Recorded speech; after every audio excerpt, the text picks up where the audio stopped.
Dude முதல் விமர்சனம். தமிழ் சினிமாவில் 2 படங்களில் ரசிகர்களின் மனதில் கவர்ந்த இளம் ஹீரோவாகிவிட்டார் பிரதீப் ரங்கநாதன். இவரது நடிப்பில் வெளியான லவ் டுடே, டிராகன் ஆகிய 2 படங்களும் பிளாக் பஸ்டர் ஹிட் அடித்தன. இதனை அடுத்து தீபாவளி ரிலீஸ் ஆக பிரதீப் ரங்கநாதனின் டியூட் வெளியாக இருக்கிறது. இந்த படத்திற்கு ப்ரமோஷன் பணிகள் தீவிரமாக நடந்து வருகிறது. அந்த விழாவில் படக்குழுவினர் அனைவரும் கலந்து டியூட் படம் குறித்து பேசினார்கள். அப்பொழுது தயாரிப்பாளர் ரவிசங்கர் பேசும்பொழுது, இந்த படத்தை நான் பார்த்தேன், வேற லெவலில் இருந்தது. டியூட் சூப்பர் டூப்பர் ஹிட் அடிக்கும் என்று உறுதியாக நம்புகிறேன். ட்ரைலரை தவிர படத்தில் பல ட்விஸ்டுகள் உள்ளது. படத்தினை மிகவும் ரசிப்பார்கள், விநியோகஸ்தர்கள், ரசிகர்கள் என அனைவரும் டியூட்டை பார்த்து ரசிப்பார்கள் என தெரிவித்துள்ளார். படத்திற்கு ரசிகர்கள் மத்தியில் பெரும் எதிர்பார்ப்பு உருவாகியுள்ளது. தனுஷின் அடுத்த படத்தில் சாய் பல்லவி. தனுஷ் இயக்கத்தில் சமீபத்தில் இட்லி கடை படம் ரிலீஸ் ஆகி இருந்தது. அடுத்து அவர் மாரி செல்வராஜ் இயக்கத்தில் ஒரு படத்தில் நடிக்க இருக்கிறார். D56 என தற்காலிகமாக பெயரிடப்பட்டு இருக்கும் இந்த படத்தை ஐசரி கணேஷ் தயாரிக்கிறார். பைசன் படத்தை முடித்துவிட்டு இந்த படத்தில் இணைய இருக்கிறார் மாரி செல்வராஜ். இந்த படத்தில் சாய் பல்லவி ஹீரோயினாக நடிக்க உள்ளதாகவும் தகவல்கள் வெளியாகியுள்ளது. ஏற்கனவே மாரியில் தனுஷுடன் இவர் இணைந்து நடித்திருந்தார். இந்த காம்போ 2வது முறையாக இணைய உள்ளதாக கூறப்படுகிறது. கடந்த 2021ஆம் ஆண்டு மாரி செல்வராஜ் இயக்கத்தில் தனுஷ் நடிப்பில் கர்ணன் வெளியானது. சூர்யாவின் அடுத்த பட அப்டேட். சூர்யா தனது அடுத்தடுத்த படங்களுக்காக பிற மொழிகளை சார்ந்த இயக்குநர்களுடன் கூட்டணி அமைத்து வருகிறார். அதன்படி தற்பொழுது தெலுங்கு இயக்குநரான வெங்கி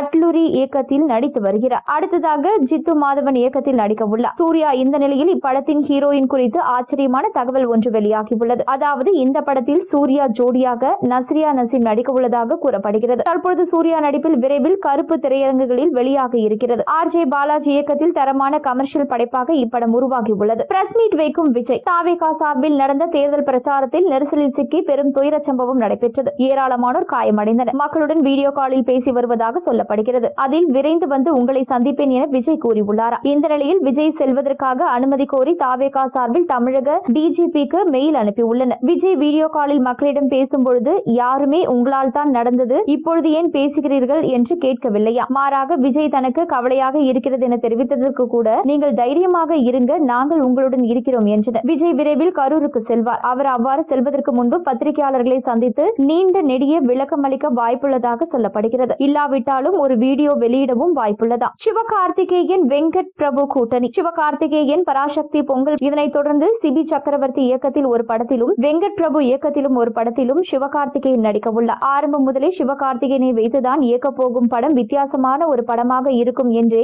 வெங்கட் பிரபு கூறி வருகின்றார். வெளியில் கூட இப்படம் சயின்ஸ் பிக்ஷன் படமாக இருக்கும் என தகவல்கள் வருகின்றன. மிக பிரம்மாண்டமான ஒரு படைப்பாகவும் வெங்கட் பிரபு மற்றும் சிவகார்த்திகேயன் படம் இருக்கும் என்று கூறப்படுகிறது. விஜயை வைத்து கோட் என்ற படத்தை இயக்கிய பிறகு அடுத்ததாக வெங்கட் பிரபு சிவகார்த்திகேயனை இயக்க இருக்கின்றார்.